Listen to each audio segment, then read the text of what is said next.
Bonjour Philippe Silberzan. Bonjour Jean-Philippe. Philippe Silberzan, professeur de stratégie entrepreneuriat, EM Lyon Business School, auteur du blog philippsilberzan.com. Combien d'années maintenant votre blog?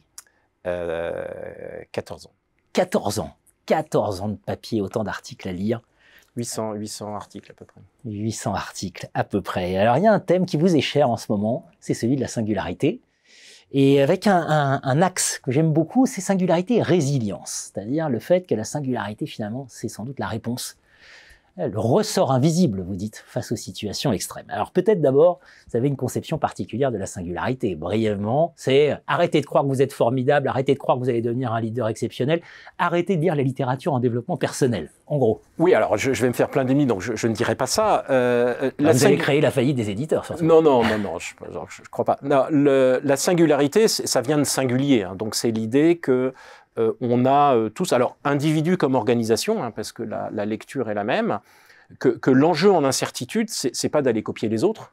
L'enjeu en incertitude, enfin au sens large d'ailleurs, hein, c'est de développer une réponse propre, une identité propre. Chacun a une originalité, une différence, et donc une identité propre. Donc la singularité, c'est ça, et c'est de dire que dans un monde incertain, ce qui est important, effectivement, c'est si on va copier les autres, ben, peu à peu, moi j'appelle ça des feux extérieurs, on se fait un peu grignoter par les feux extérieurs. C'est-à-dire que si on se sent fragilisé, on va se dire « Ah ben moi ce que je fais c'est pas bien, mais ce que fait machin qui a l'air très sûr de lui, c'est bien, donc je vais faire pareil. » Ou j'ai lu dans un livre que je devais être un leader, ceci, cela, donc je vais faire ça. Et donc, on a tendance à se soumettre aux fausses évidences, à ces feux extérieurs. Et donc ça sonne faux. Voilà. Alors non seulement ça sonne faux, bien sûr, mais en plus ça alimente un cercle vicieux qui est que je me noie ou je m'invisibilise de plus en plus au profit de ces vérités extérieures. Et je deviens ce que Clément Rosset appelle un homme de papier, hein, c'est-à-dire je crée une espèce de masque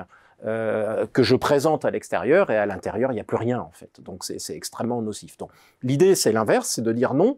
La singularité, c'est alors de façon très sereine et très modeste. Hein, c'est pas je vais écraser le monde de mon ego. Non, c'est de dire j'ai une dimension singulière, j'ai une identité propre par mon parcours, par ma personnalité, etc. Encore une fois, pas de façon métaphysique, ça peut être très très simple, et je vais l'alimenter. Donc je vais avoir une réponse propre. Alors je peux m'inspirer de ce qu'il y a autour de moi, bien sûr. Hein, c'est une posture aussi d'ouverture, pas d'écrasement, mais ça ne doit pas non plus être dans l'autre sens. Je ne dois pas non plus être écrasé par les deux sons. Ni je t'écrase, ni je ne m'écrase. Et comme ça, la singularité, ça permet aussi parce que et ça, c'est les psychologues nous l'ont dit depuis très longtemps, la seule chose vraiment stable et puissante en incertitude, c'est-à-dire quand tout le reste est incertain, c'est qui nous sommes en fait. C'est l'ancrage dont on a besoin et à partir duquel on peut, je dirais, vivre et survivre, voire plus, en incertitude. Alors c'est le point sur lequel je souhaite réagir, parce qu'évidemment, quand ça va mal, c'est un peu naturel d'aller chercher des réponses ailleurs et de voir qui a réussi et comment. Vous nous dites... Non, surtout pas. C'est cette singularité qui est la ressource ultime face à l'adversité, voilà. Face aux situations extrêmes. Voilà.